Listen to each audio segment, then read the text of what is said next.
देखिए, आप जो भी हैं आप कॉपी पर अपना नाम लिखें ताकि मुझे पता रहे कि किस व्यक्ति की कॉपी है। अब पहला प्रश्न था आपका न्यायिक सक्रियता। इसमें आपने सिर्फ डेफिनेशन दी, आप इसको ऐसा भी लिख सकती हैं, मतलब जो डेफिनेशन है उसको आप 1.5 लाइन में लिख दें। जैसे कि न्यायिक सक्रियता अर्थात नागरिकों के अधिकार में न्यायपालिका की सक्रिय भूमिका दिखाना। ये डेफिनेशन एक छोटी डेफिनेशन हो गई। उसके बाद आप लिख दें शुरुआत अमेरिका से, उदाहरण, फिर न्यायिक सक्रियता का क्या उदाहरण रहा, हम उदाहरण दे देंगे कि उदाहरण मूल ढांचे में कार्यपालिका हस्तक्षेप नहीं कर सकती। ठीक है, तो ये किसने दिया था, मूल ढांचे में हस्तक्षेप नहीं कर सकती, न्यायपालिका ने ही दिया था केशवानंद भारती केस के थ्रू। उन्होंने कहा था कि कार्यपालिका मूल ढांचे में कुछ भी हस्तक्षेप नहीं करेगी। तो ये एक तरह से न्यायिक सक्रियता का उदाहरण हो गया, है ना। इतना लंबा नहीं लिख पाओ तो भी सिर्फ उदाहरण डाल देना आप डेफिनेशन के साथ, तो नंबर अच्छे मिल जाएंगे वहाँ पर। दूसरा प्रश्न न्यायिक पुनर्विलोकन।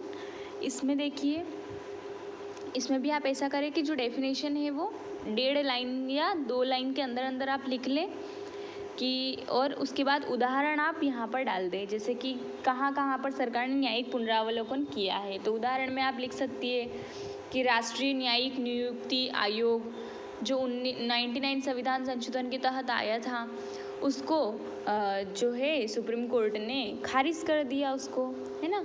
तो हटा दिया है उसको। अब क्यों हटा दिया, क्योंकि उन्होंने चेक किया, समीक्षा करी, उनको असंवैधानिक लगा तो उन्होंने हटा दिया।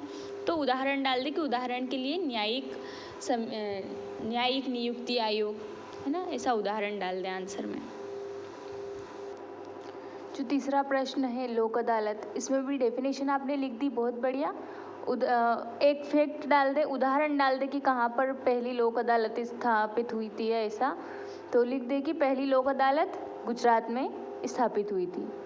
तो ये एक अच्छा तथ्य हो जाएगा, तो आंसर पर और सुंदर हो जाएगा। जनहित याचिका, यहाँ पर भी आप ऐसा करें कि जो डेफिनेशन है उसे 2 लाइन में सीमित करें और उसके बाद एक उदाहरण दे दें, कुछ भी, या उदाहरण नहीं दे सकते कुछ आप इसका, तो फिर आप एक इससे संबंधित कोई तथ्य डाल दें। जैसे कि जनहित याचिका की अवधारणा हमने अमेरिका से ली है, इस तरह से। और ये जो आपने लिखा अनुच्छेद 32 के अधीन आवेदन कर सकता है, तो इसमें मुझे थोड़ा ये सही नहीं लग रहा है आपका तथ्य। तो इस पर एक बार मैं थोड़ा सा सर्च वर्च करके, या मतलब मैं थोड़ा सा इस पर पढ़ के उसके बाद आपको बताती हूँ कि आपका ये तथ्य सही है या गलत है।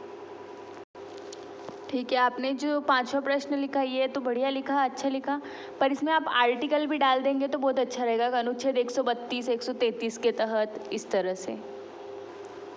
ठीक है, अनुच्छेद 32 में आपने डेफिनेशन तो सही लिखी, पर इसके अलावा जो खास चीज़ है 32 में वो ये है कि संवैधानिक उपचारों का अधिकार। तो आपको पहली लाइन में ये लिखना है कि इसमें संवैधानिक उपचारों के अधिकार दिए गए हैं, जिसके तहत 5 रिट जारी की जा सकती है। फिर आप लिख ले कि जिसके तहत नागरिकों को किसी मौलिक अधिकार का उल्लंघन होता है तो वो सुप्रीम कोर्ट भी जा सकते हैं। ये 3 तथ्य आप डालें यहाँ पर।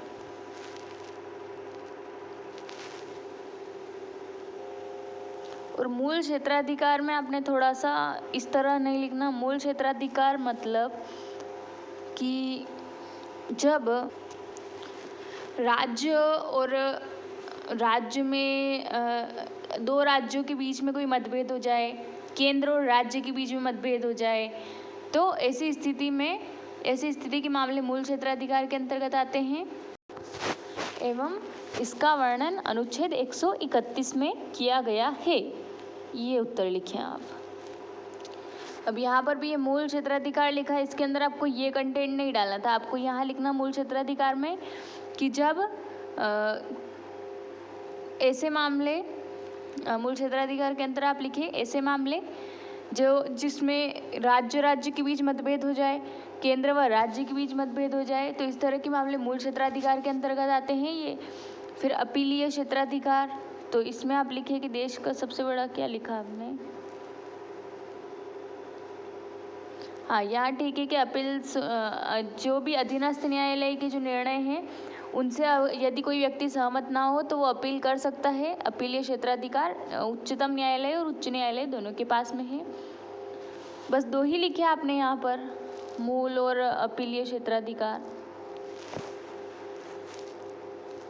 इसके अलावा और भी क्षेत्राधिकार होते हैं, है ना, तो आप वो भी देखें। 4-5 प्रकार के क्षेत्राधिकार हैं। इसमें जिसके आप वो भी लिखे कि सलाहकारी अधिकारिता, है ना, और न्यायिक पुनरावलोकन, वो सभी इनके क्षेत्राधिकार के अंतर्गत ही आ जाएंगे।